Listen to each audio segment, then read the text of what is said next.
بسم اللہ الرحمن الرحیم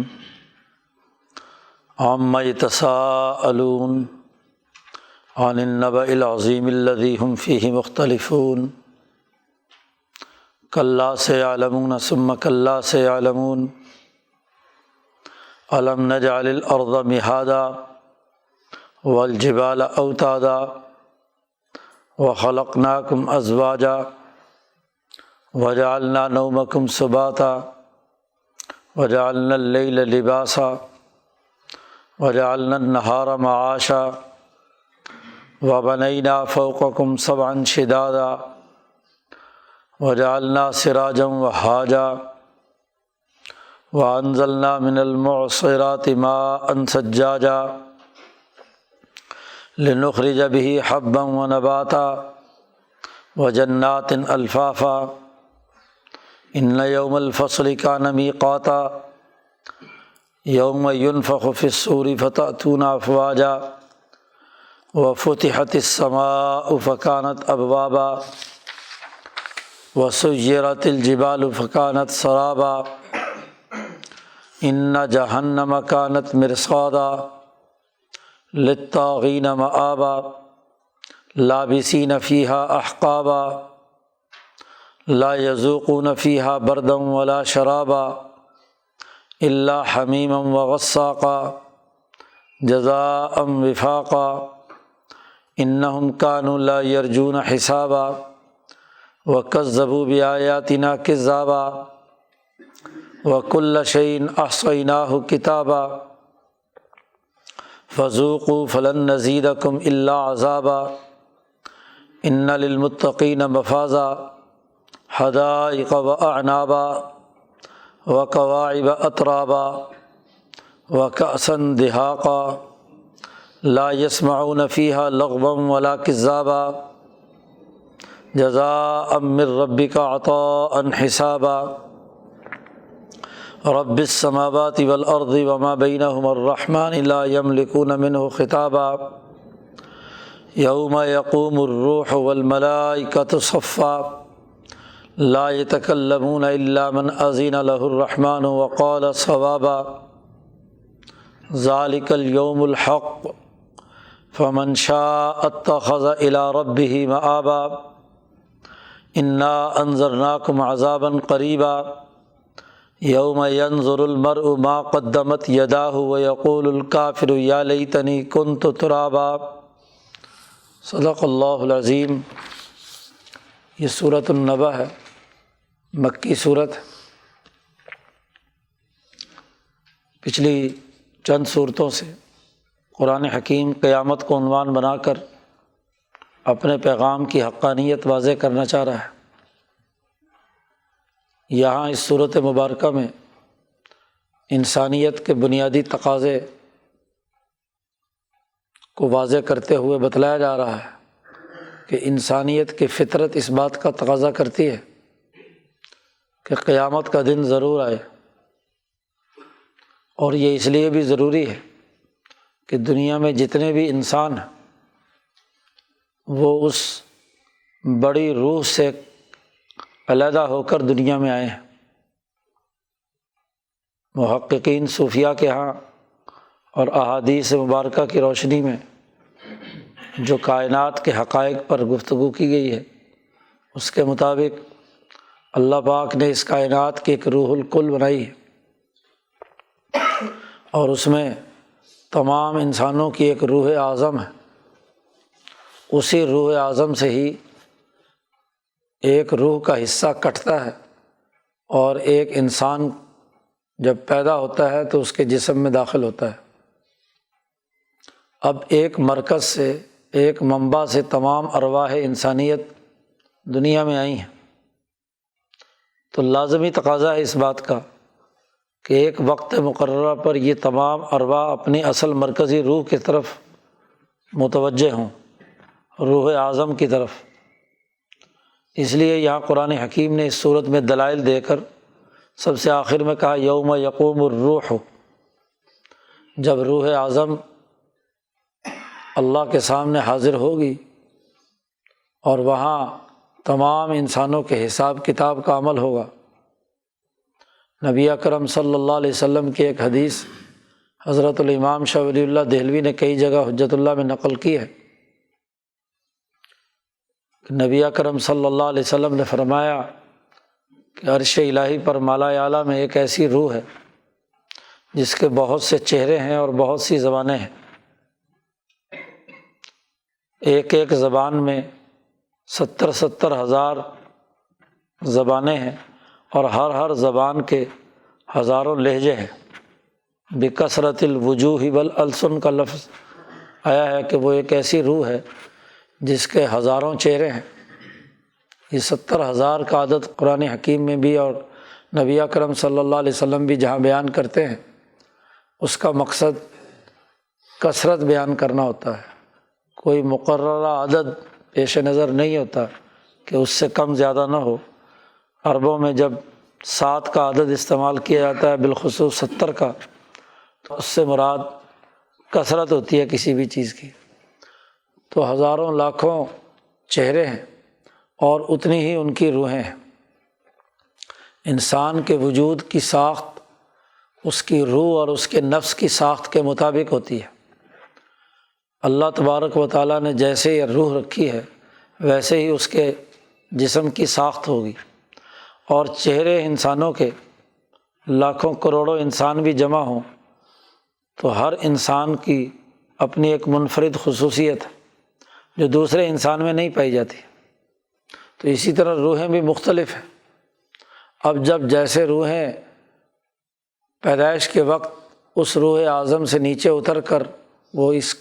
کرۂ ارض پر بکھری ہیں، تو ویسے ہی ان تمام روحوں کا ایک عالمی اجتماع ہونا ضروری ہے۔ جہاں سے آئی تھی وہیں پہنچنا ہے اور وہیں پہنچ کر ان کا حساب کتاب ہونا ہے۔ اور امام شاہ ولی اللہ فرماتے ہیں کہ ان کا حساب کتاب بھی یہی ہے کہ دراصل وہ جو روح اعظم ہے وہ انسانیت کا معیار ہے۔ انسانی معیار کے مطابق آدم علیہ السلام کی جو اللہ نے تخلیق کی تو وہ کامل اور مکمل معیار ہے۔ اب اس کے وجود میں جو جو چیزیں رکھی گئی ہیں انسانیت کی خصوصیات سے متعلق، جس انسان میں وہ خصوصیات پائی جائیں گی وہ تمام انسان کامیاب ہوں گے، اور اس کی وجہ سے وہ روح خوش بھی ہوتی ہے۔ نبی اکرم صلی اللہ علیہ وسلم کی روایات حضرت شاہ صاحب نے جمع کی ہیں کہ دنیا میں جب کوئی انسان اچھا عمل کرتا ہے تو وہ روح اعظم کا وہ حصہ جو اس انسان سے متعلق ہے وہ خوش ہوتا ہے، اور وہی انسان جب کوئی برا عمل کرتا ہے تو اس کی وہ حصہ جو روح اعظم کا ہے وہ لعنت اور پھٹکار بھیجتا ہے کہ تو نے جو معیار انسانیت ہے وہ گرا دیا اور انسان کے دشمن شیطان کے نقش قدم پر چلنے لگا۔ انسان کی انسانیت کا تقاضا تو یہ ہے کہ وہ انسانی خصوصیات کے مطابق دنیا میں زندگی بسر کرے، اور جب وہ انسانی خصوصیات سے ہٹ کر اپنے ہی دشمن شیطان کے زیر اثر کام کرتا ہے تو روح اعظم کو تکلیف ہوتی ہے۔ اسی تکلیف کا ایک اثر بعض ارواح پر یہ ہوتا ہے کہ ان کا ضمیر انہیں ملامت کرتا ہے۔ غلط کام کرنے کے بعد دل میں خیال آتا ہے کہ یہ کام نہیں ہونا چاہیے تھا، یہ برا بھلا کسی کو نہیں کہنا چاہیے تھا، یہ کسی کے ساتھ زیادتی نہیں ہونی چاہیے تھی، لیکن شیطانی وسوسہ بسا اوقات اس کی ضمیر کی آواز کو دبا دیتا ہے اور وہ نئے دلائل دے کر اس کی جو اصل انسانیت ہے اس کو مسخ کر دیتا ہے۔ تو وہ روح معیار ہے۔ تو اس لیے اس صورت میں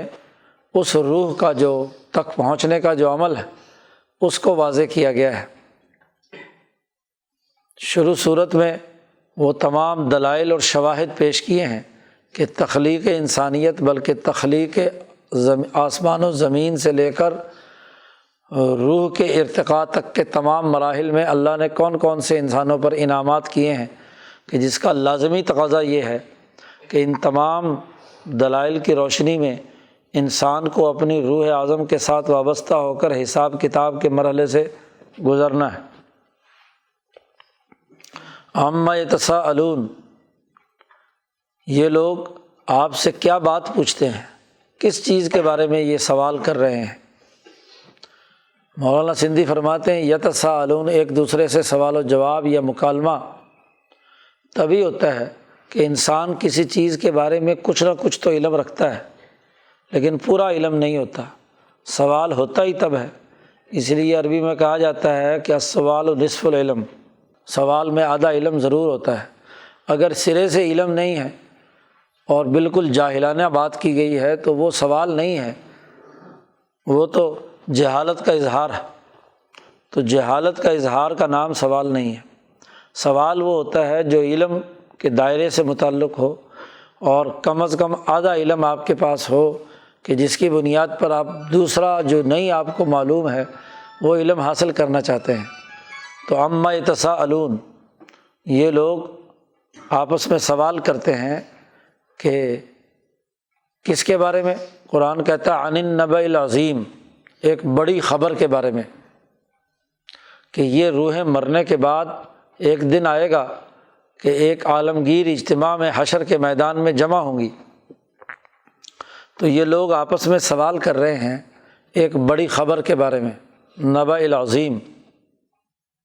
الذی ہم فیہ مختلفون، وہ خبر کہ جس میں یہ آپس میں ایک دوسرے سے مختلف ہیں۔ ایک کہتا ہے قیامت ہوگی، ایک کہتا نہیں ہوگی، کوئی کہتا ہے ہوگی تو ایسے نہیں ایسے ہوگی۔ تو یہ جو بڑی خبر ہے قیامت سے متعلق، اس کے بارے میں یہ آپس میں سوالات کر رہے ہیں۔ کلا سیعلمون، ہرگز نہیں، ان قریب علم حاصل ہو جائے گا انہیں۔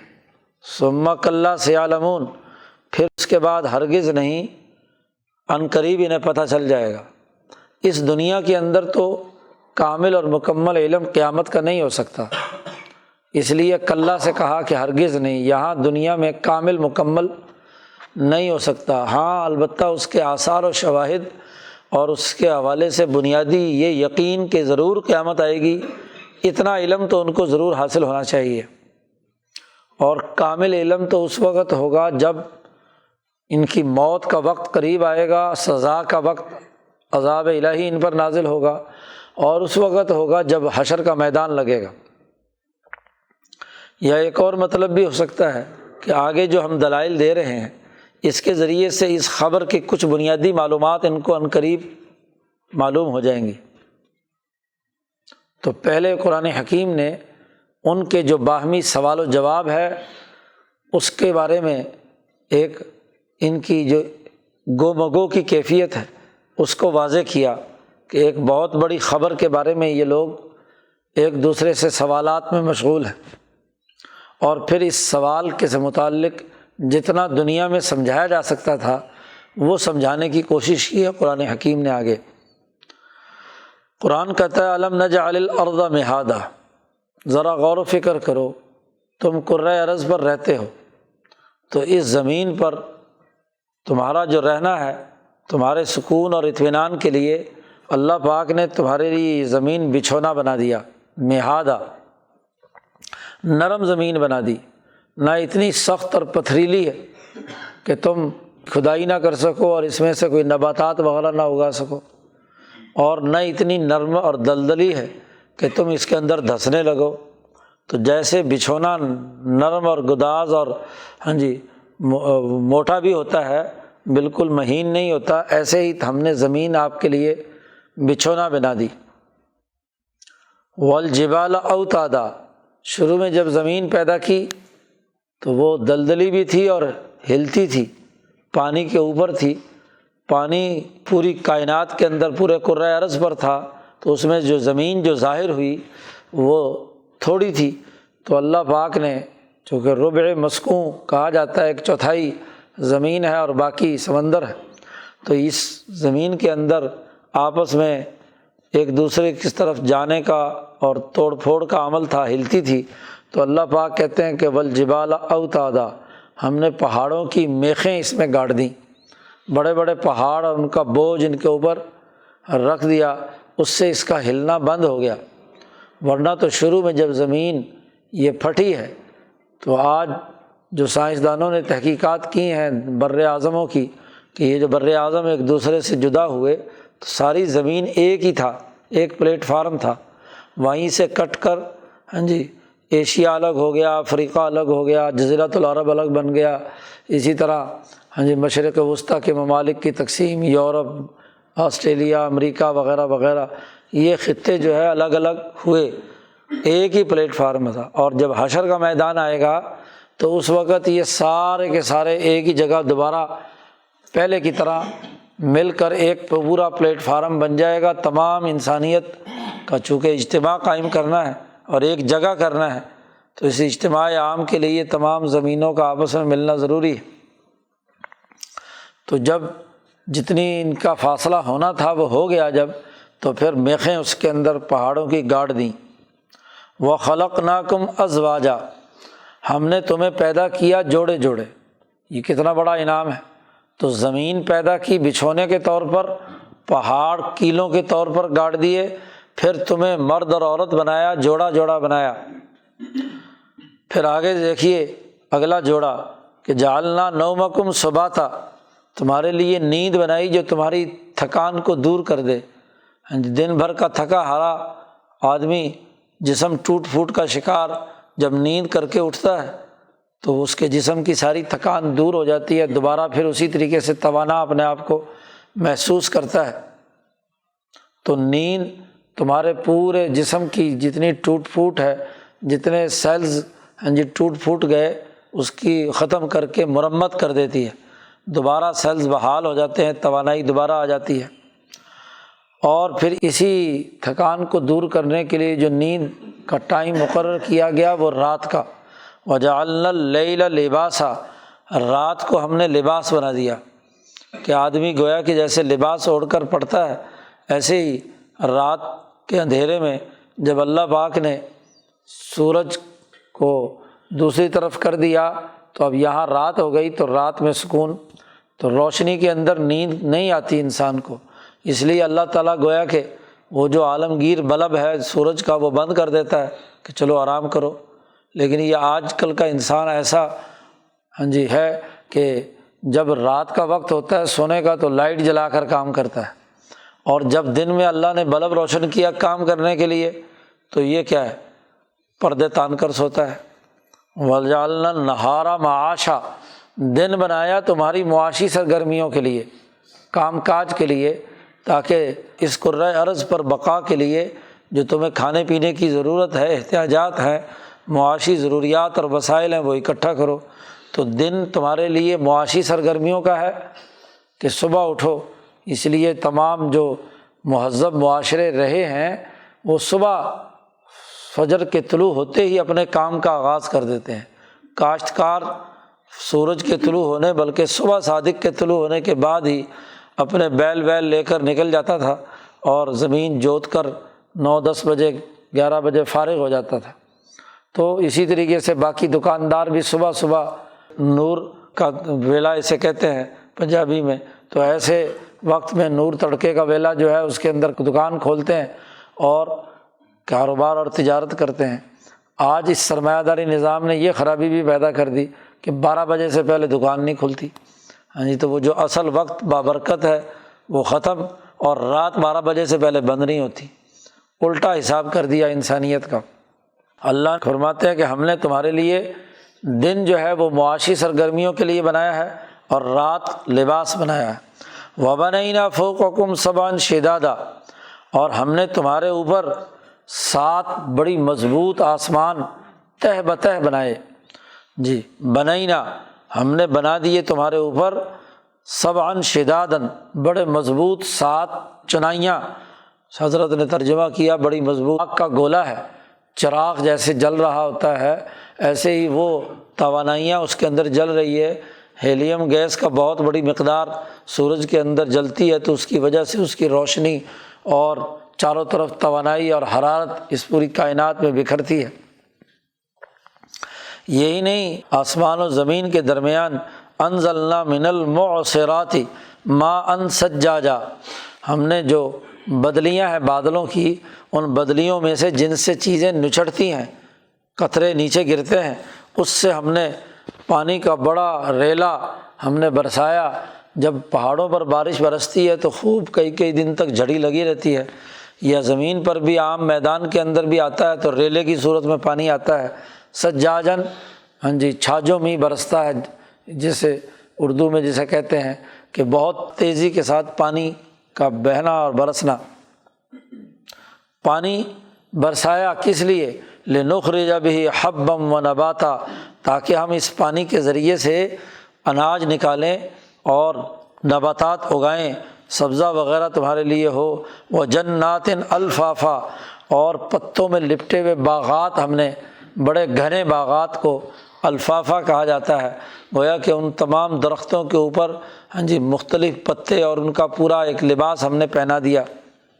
تو فصلیں اگائیں، ہاں جی کھیتی اگائی اور باغات اگائے۔ اب یہ پورا کا پورا ارتقاء بیان کیا ہے زمین کی سے لے کر باغات اور نباتات تک۔ اب قرآن حکیم نے کہا اس پر غور و فکر کرو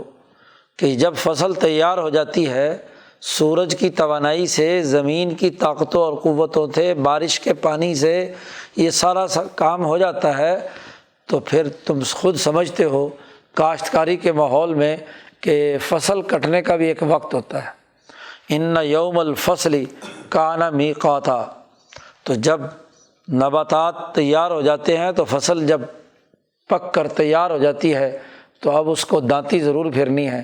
کٹنا اس نے ضرور ہے، اور کٹنے کے بعد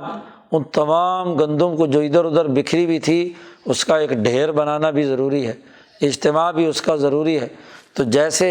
یہ فصل کے ساتھ معاملہ ہوتا ہے، ایسے ہی وہ جو درختوں پر لگے ہوئے آم ہیں، فروٹ ہیں، سیب ہیں، تو جب وہ پک کر تیار ہو جاتے ہیں تو تم کاٹتے ہو، فصل تیار ہو گئی، اور پھر ان کے ڈھیر بناتے ہو اور انہیں پھر ہاں جی تقسیم کرتے ہو لوگوں میں استعمال کے لیے۔ تو بالکل اسی طریقے سے انسانی روحیں بکھیری گئی ہیں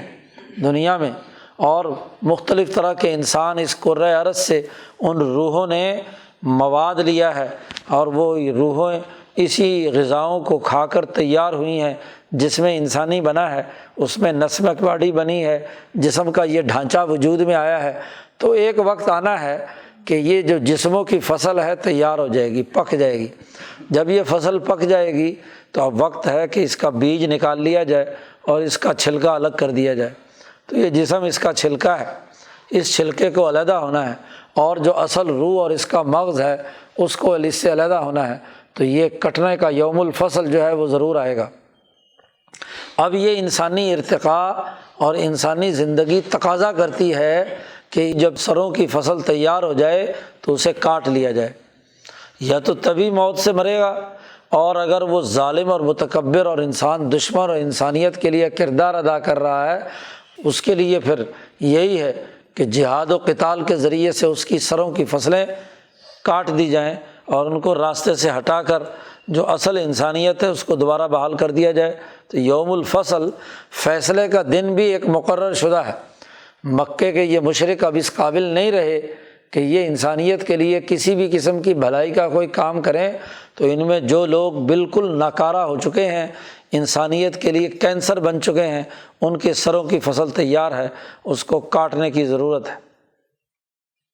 اسی لیے ہاں جی جہاں بھی کہیں شرارت پسند فسادی لوگ موجود ہوتے ہیں تو ان کی سروں کی فصل کاٹنا ضروری ہے۔ حجاج ابن یوسف کو گورنر بنا کر کوفہ کا بھیجا، تو کوفہ وہ شہر تھا کہ وہاں کے جتنی اس فوجی چھاؤنی میں رہنے والے لوگ تھے بڑے ہی بے وفا، بہت ہی دھوکے باز، بہت ہی زیادہ شرارت پسند لوگ تھے۔ کوئی بھی گورنر آتا تو اس کے اوپر کوئی نہ کوئی الزام لگا کر اس کو بھگانے کی کوشش کرتے۔ سعد ابن ابی وقاص جیسے اولوالعزم صحابی پر لایعنی قسم کے الزامات لگائے، حضرت مغیرہ ابن شعبہ پر لگائے، ہاں جی کوئی صحابی ہے جس پر انہوں نے الزامات کی بوچھاڑ نہ کی ہو۔ اب جب خلافت تنگ آ گئی کہ نیک اور شریف لوگوں کو بھیجتے ہیں تو یہ لوگ ہاں جی ان کو حکمرانی نہیں کرنے دیتے، امن و امان نہیں قائم ہونے دیتے، تو حجاج بن یوسف کو جب گورنر بنا کر بھیجا تو اس نے آتے ہی سب سے پہلے تقریر کی کوفہ کی جامع مسجد میں۔ لوگ شرارتوں کے لیے پتھر لیے کھڑے تھے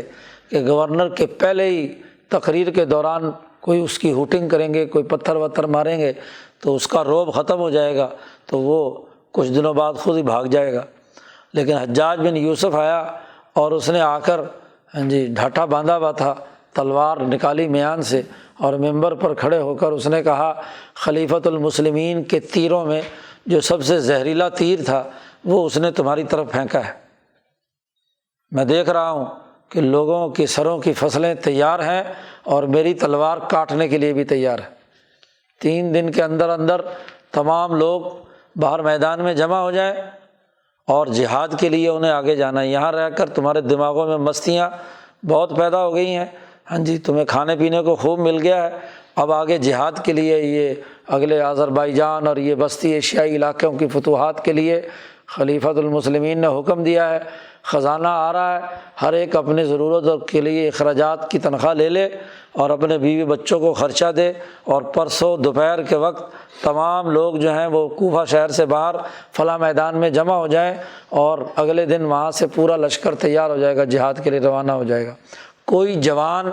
کوفہ کے اندر نہ رہے۔ تو اس کی یہ سخت تقریر تھی کہ آہستہ آہستہ وہ ڈھیلے جو ہاتھ میں پکڑے ہوئے تھے شرارت کے لیے وہ نیچے گرنا شروع ہو گئے اور بالکل سکون ہو گیا، تنخواہیں تقسیم کی گئیں اور تیسرے چوتھے دن سب کو روانہ کر دیا کہ چلو جہاد اور قتال کے لیے، یا اپنی گردن کٹواؤ یا باہر جا کر کیا ہے دشمن کی گردنیں کاٹ کر ہاں جی دین کے غلبے کے لیے کام کرو۔ تو فصل تیار ہے۔ ایسے ہی ابو جہل، عتبہ، شیبہ کے بڑے یہ 70 سردار، ان کی سروں کی فصل تیار ہے، اس کے لیے وقت مقرر ہے۔ ان یوم الفصل کان میقاتا، تو یوم الفصل جو ہے وہ مقرر ہے۔ بدر بھی، فتح مکہ بھی، کیسر و کسریٰ کے مقابلے میں بھی، اور دنیا کی دیگر تمام فتوحات کے لیے بھی ایک وقت مقرر ہے جس کے ذریعے سے یہ تمام کام ہونا ہے۔ یہ تو دنیا میں ہے، اور یوم الفصل جو حقیقی، جس میں کسی کے ساتھ کوئی ناانصافی نہیں ہوگی، وہ حشر کا وہ میدان ہے۔ کامل اور مکمل یوم الفصل وہ ہے۔ یہ دنیا میں تو اس کے کچھ ہاں جی ابتدائی مظاہر ہیں جو بدر اور فتح مکہ سے لے کر ہاں جی دور دراز کے علاقوں کی فتوحات تک۔ وہ جو کامل دن ہے، یوم ینفخ فی الصور، جب سور پھونکا جائے گا، فتأتون افواجا، تو پھر تم چلے آؤ گے فوج در فوج۔ اب یہ مکی صورت ہے،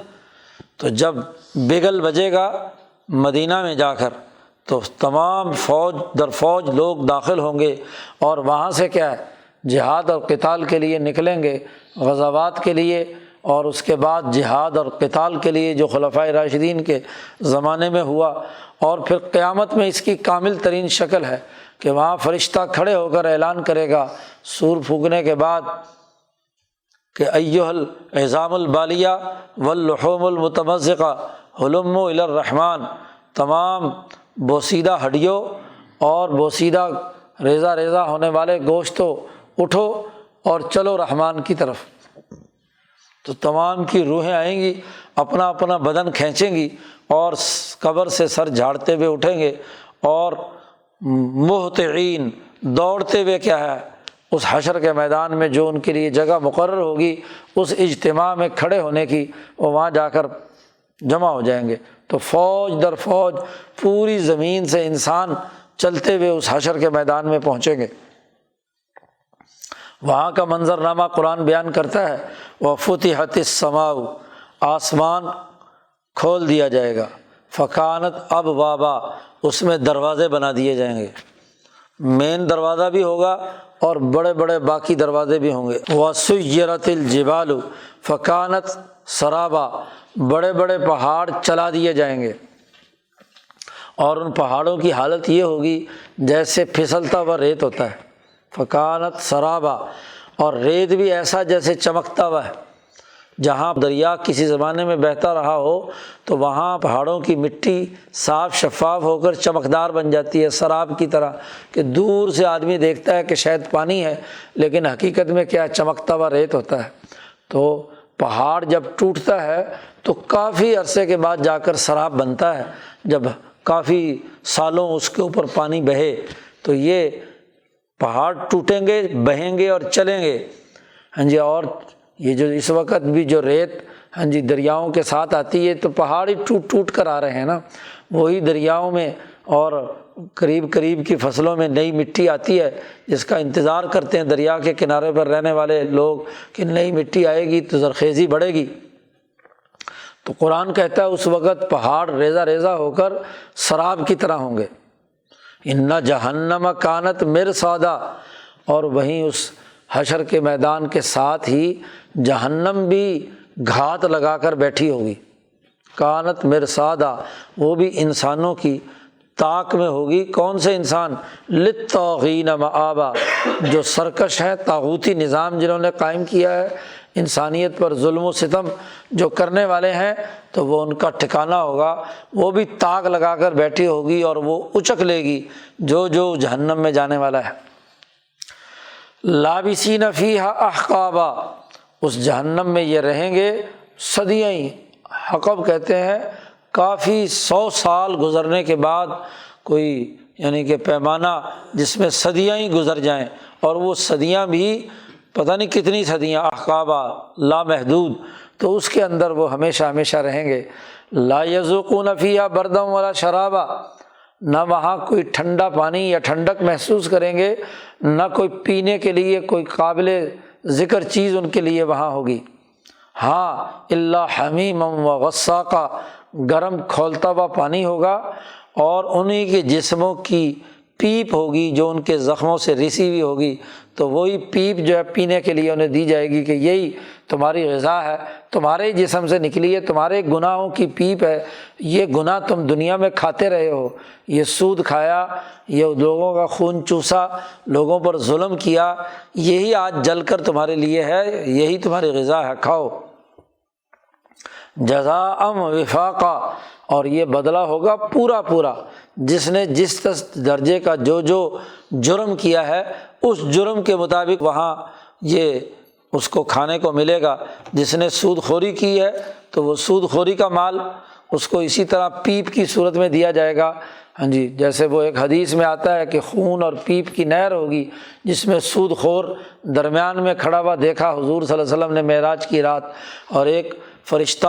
جیسے وہ نکلنے کی کوشش کرتا ہے تو ایک اس کے اوپر پتھر مارتا ہے، دوبارہ اس نہر کے اندر اسے دھکیل دیتا ہے۔ تو جس نے جس درجے کا عمل کیا ہوگا، ایک عالم ہوگا کہ جس نے قرآن تو سیکھ لیا، یاد کر لیا، لیکن نہ عمل کیا، نہ لوگوں کو اس کی نصیحت کی، اور لوگوں کو اگر کہتا بھی تھا خود عمل نہیں کرتا تھا، تو اس کو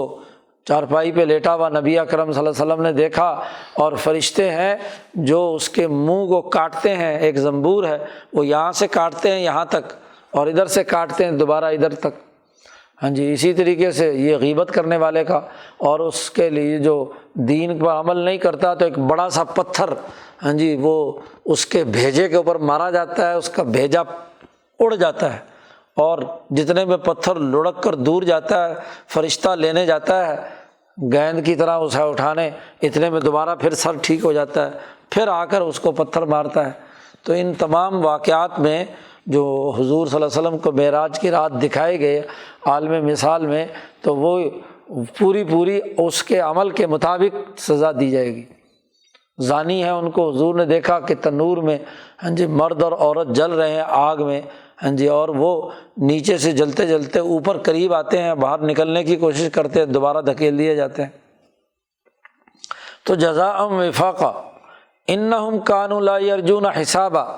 یہ وہ لوگ تھے کہ جو حساب کتاب کی توقع نہیں رکھتے تھے، انہیں امید نہیں تھی کہ کوئی حساب کتاب نہیں ہونا، بس دنیا میں کھا لیا پی لیا، ختم ہو گئے، مر گئے، کب گئے۔ وَكَذَّبُوا بِآيَاتِنَا كِذَّابًا، اور یہ ہماری آیات کا انکار کرتے تھے، جھٹلاتے تھے، جو سمجھتے تھے کہ یہ ایسی باتیں ہیں، اسی لیے یہ ایک دوسرے سے ہنسی مذاق کے طور پر سوال کرتے ہیں، عما یتساءلون، کہ ایک دوسرے سے ہاں بھائی وہ قیامت کب آئے گی، اس طرح کے جملے کہہ کر ایک دوسرے مذاق اڑاتے ہیں ہماری آیات کا۔ حالانکہ وَكُلَّ شَيْءٍ أَحْصَيْنَاهُ كِتَابًا، اور ہم نے ہر چیز کتاب میں لکھ رکھی ہے، ان کی آڈیو بھی ہے، ویڈیو بھی ہے، ان کے تمام نامہ اعمال ہمارے پاس تحریر شدہ ہیں۔ انسان جب عمل کرتا ہے اور وہ عمل اس کی روح پر اثر انداز ہوتا ہے تو روح کے ذریعے سے عالمگیر نظام جو اللہ نے اب لوح محفوظ میں رکھا ہوا ہے، یہ ڈیٹا سارا وہاں منتقل ہو جاتا ہے۔ احصاء کی پوری حقیقت امام شاہ ولی اللہ دہلوی نے حجت اللہ میں بیان فرمائی ہے۔ فذوقوا فلن نزیدکم الا عذابا، اب ان سے کہا جائے گا کہ چکھو عذاب، اور تمہارے لیے اگر کوئی اضافہ بھی کرنا ہے تو عذاب ہی کا اضافہ ہوگا، کوئی کمی ومی کی بات نہیں۔ فلن نزیدکم، نہیں تمہارے لیے بڑھایا جائے گا مگر عذاب ہی، تو عذاب ہی تم پر آنا ہے۔ تو جیسے ہر چیز جب تیار ہو جاتی ہے فصل کٹتی ہے، ایسے ہی انسانوں کی فصلیں کٹیں گی، اور جیسے فصل کٹ کر اس کا اصل منبع اور مرکز جہاں سے بیج آیا ہے، مالک جس کا بیج ہوتا ہے وہیں پر اس کا اجتماع ہوتا ہے۔ تو اب یہ انسانی روحیں بھی جہاں سے آئی ہیں ان کو وہاں پر دوبارہ جمع ہونا ہے۔ ان کے مقابلے میں ان للمتقین مفازا، بے شک وہ لوگ جو تقوی اختیار کرتے ہیں، اللہ سے ڈرتے ہیں اور اصل انسانیت کو سامنے رکھ کر کردار ادا کرتے ہیں، ان کے لیے بڑی کامیابی ہے، ان کو اپنا جو منزل مقصود ہے وہ مل جائے گی۔ حدائق و اعنابا، باغ ملیں گے اور ان باغوں میں انگور ہوں گے، درخت انگوروں کے، اعنابا و کواعب اترابا، نوجوان عورتیں جو ان کے ہم عمر ہوں گی وہ انہیں ملیں گی جی۔ تو نبی اکرم صلی اللہ علیہ وسلم نے ایک بڑھیا کو کہا کہ بڑھیا عورت جنت میں نہیں جائے گی، تو وہ رونے لگی۔ حضور نے فرمایا کہ جائے گی تو جوان ہو کر جائے گی۔ قرآن نے صورت واقعہ میں بھی کہا انا انشاءناہن انشاء، ہم ان کو دوبارہ جوان بنا دیں گے۔ تو جوان عورتیں ایک ہم عمر ہیں تو وہ انہیں دی جائیں گی۔ وکأسن دہاقا، اور پیالے ہوں گے چھلکتے ہوئے، جس میں سے شراب طہور جو ہے، جو پاگل پن کا دورہ پیدا نہیں کرتی، لذت فرحت پیدا کرتی ہے، تو وہ چھلکتے ہوئے پیالے شراب کے انہیں دیے جائیں گے۔ لا یسمعون فیہا لغوا ولا کذابا، وہ وہاں اس جنت کے اندر کوئی بک بک نہیں سنیں گے، لغو بات نہیں سنیں گے، اور ولا کذابا، اور نہ ہی یہ سمجھیں گے کہ یہ چیزیں جو ہیں کوئی اجنبی ہیں یا ان سے دور ہیں اور کوئی جھٹلائی جانے والی چیزیں ہیں۔ وہاں مکر جانے کا بھی کوئی عمل نہیں ہوگا، بلکہ جو وعدہ کیا گیا ہے وہ ہمیشہ ہمہ وقت، ہر وقت ان کے لیے ہر لمحے تیار ہوگا۔ اب ان کی بھی جزا ہے، جزاء من ربک، یہ تیرے رب کی طرف سے بدلہ ہے، اور بدلہ بھی ہے، اور بدلہ کے بعد اللہ کی طرف سے 70 گنا زیادہ یا 10 گنا زیادہ یا 7 گنا زیادہ، مختلف روایات کے مطابق، عطاء حسابا، تیرے رب کا یہ دیا ہوا حساب اور اس کی عطا ہے کہ وہ مزید جتنا چاہے جنتیوں کو مزید عنایت فرمائے۔ رب کا تعارف کرایا، رب السماوات والارض، جو آسمانوں اور زمینوں کا رب ہے، وما بینہما الرحمن، اور ان دونوں آسمانوں زمینوں کے درمیان وہ رب جو ہے وہ الرحمن ہے، انتہائی مہربان رحم کرنے والا ہے، اور اسی رحمت اور شفقت کا اظہار ہے کہ جو اس کے دین کے غلبے کے لیے کام کرتے ہیں، متقی ہیں، تو ان کے لیے یہ جنت کے انعامات ہیں۔ لا یملکون منہ خطابا، کسی کو یہ قدرت حاصل نہیں ہوگی، یہ طاقت نہیں ہوگی کہ اللہ کے سامنے کسی قسم کی بات کر سکے۔ حساب کتاب کے دوران کسی سے نہ پوچھا جائے گا، نہ کسی میں یہ جرأت ہوگی، وہ اس بات کے اختیار نہیں رکھیں گے کہ اللہ سے کوئی گفتگو کر سکیں۔ کیوں؟ وہ دن ایسا ہے کہ یوم یقوم الروح، اس دن روح کھڑی ہوگی، وہ جو روح کا جو معیاری نظام ہے روح اعظم کا، وہ وہاں کھڑی ہوگی۔ اس کے بارے میں بھی مختلف مفسرین نے اس کے مختلف تشریحات کی ہیں کہ روح سے مراد روح القدس یا تو جبرائیل ہے، لیکن امام شاہ ولی اللہ دہلوی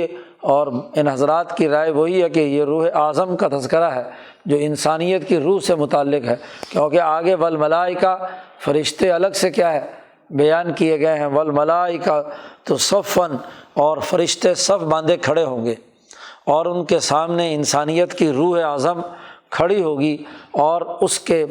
تمام افراد کے بارے میں حساب و کتاب ہوگا کہ جو روح زمین سے لائے ہیں وہ اس روح اعظم کے معیار کے مطابق ہے یا نہیں، اسی معیار ہی کے مطابق میزان اسے تولا جائے گا کہ کون سی روح اس روح اعظم کی جو انسانی بنیادی اس کے لیے فیچر اور ذمہ داریاں رکھی گئی تھیں اس کے مطابق کام کیا ہے یا نہیں۔ لا یتکلمون، فرشتوں کے لیے بھی اور انسانوں کے لیے بھی یہ گنجائش نہیں ہوگی کہ وہ کلام کر سکیں، سوائے اس کے کہ من اذن لہ الرحمن، کہ جس کو رحمان نے اجازت دی ہوگی، یعنی نبی اکرم صلی اللہ علیہ وسلم ان کو اجازت ملے گی اور وہ سفارش کریں گے، اور جس کو بھی اللہ تعالیٰ اجازت دے، وقال صوابا، اور وہ جس کو اجازت دی جائے گی وہ بالکل ٹھیک صحیح بات وہاں پر ذکر کرے گا، کسی قسم کی کوئی غلط بیانی وہاں نہیں ہو سکے گی۔ ذالک الیوم الحق، یہ دن بالکل برحق ہے، اس میں کسی قسم کا کوئی شک نہیں۔ فمن شاء اتخذ الی ربہ مآبا، پس جس کا جی چاہے تو اپنے رب کی طرف ٹھکانہ پکڑے، یوم الحق کے لیے تیاری کرے اور سچائی کو قائم کرے، جو انسانیت کے اصل معیارات ہیں ان پر عمل کرے، طاغوت مت بنے، طاغوت کا انکار کرے، جیسا کہ پہلی صورت سے ہی طاغوت کے خلاف گفتگو شروع ہے، کلا ان الانسان لیطغی، تو یہ سرکشی اور طاغوتی عمل چھوڑ کر اپنے رب کی طرف ٹھکانہ پکڑے۔ کیوں؟ انا انذرناکم عذابا قریبا، پیچھے عذاب قیامت اور عذاب جہنم کا تذکرہ ہے، اور آخر کے اندر بتلایا کہ یہ عذاب قریب بھی ایک آنا ہے، یہ بدر کا عذاب ہے، فتح مکہ کا ہے، کیسر و کسریٰ کیا ہے، تو یہ عذاب بھی ابھی قریب آنے والا ہے۔ ہم تمہیں ڈراتے ہیں، مکی صورت ہے تو مکہ مکرمہ میں تمہیں ڈراتے ہیں یہ قریب کے عذاب سے، یہ ابھی ہونے والا ہے۔ یوم ینظر المرء ما قدمت یداہ، اس دن ہر انسان دیکھ لے گا کہ اس نے آگے کیا بھیجا، اور کافر کہے گا یا لیتنی کنت ترابا، کاش کہ میں مٹی ہوتا، جس پر کوئی حساب کتاب نہیں ہونا تو میں انسان نہ ہوتا، یعنی اپنی انسانیت سے ہی انکار کرے گا۔ حالانکہ ہونا تو یہ چاہیے کہ اپنی انسانیت کی بقا کے لیے دنیا میں کردار ادا کرے، لیکن وہاں اس عذاب کو دیکھ کر، کڑکتی ہوئی تلواروں کو دیکھ کر کہے گا کنت ترابا۔ عام طور پر یہاں مفسرین نے یوم ینظر المرء کو استعمال کیا ہے کہ اس سے مراد قیامت ہے،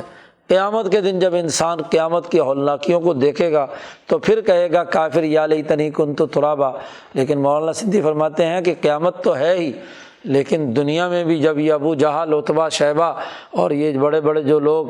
بدر میں جب قتل ہونے لگے اور انہوں نے جو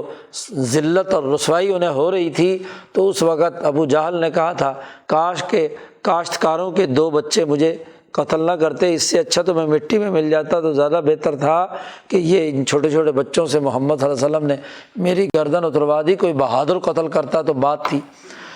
تو یا لیتنی کنت ترابا، مٹی میں مل جانے کا عمل جو ہے یہ اس وقت جب عین ان پر یہ مجاہدین کی تلواریں کڑکتی ہوئی سامنے آئی، صحابہ کرام نے ان کو راستے سے ہٹایا، تو اس وقت بھی کافر کہے گا کہ یا لیتنی کنت ترابا۔ تو دنیا میں بھی یہ اس دنیا کے انقلابات کے لیے بھی، کیونکہ عذاب قریب پیچھے ذکر آیا ہے، تو عذاب قریب کا تعلق جو ہے وہ ابھی دنیا کے اندر جو عذاب ہے اس سے متعلق گفتگو ہو رہی ہے، تو اگلی آیت بھی اسی تناظر میں ہے۔ اور یہ بھی ہو سکتا ہے کہ عذاب قریب کہ ہے تو یہ جہنم کا عذاب یا قیامت کا عذاب بظاہر لوگوں کو دور محسوس ہوتا ہے، لیکن اقتربت الساعۃ، کہ قیامت قریب آ چکی ہے۔ تو قرآن حکیم کے یہ الفاظ اور کلمات طیبات جو ہیں یہ مفاہیم کلیہ رکھتے ہیں، ان کو کسی ایک پر محدود کر دینا، بند کر دینا یہ درست نہیں ہے، بلکہ جتنے بھی مصداق ہو سکتے ہیں ان آیات کے اور ان کلمات کے، ان کو پیش نظر رکھنا چاہیے۔ یہی جامعیت ہے حضرت الامام شاہ ولی اللہ دہلوی کے ولی اللہ فکر کی، جسے حضرت سندھی بار بار بیان کرتے ہیں۔ اللہ تعالی ہمیں قرآن حکیم کو سمجھنے اور اس پر عمل کرنے کی توفیق عطا فرمائے۔ اللہ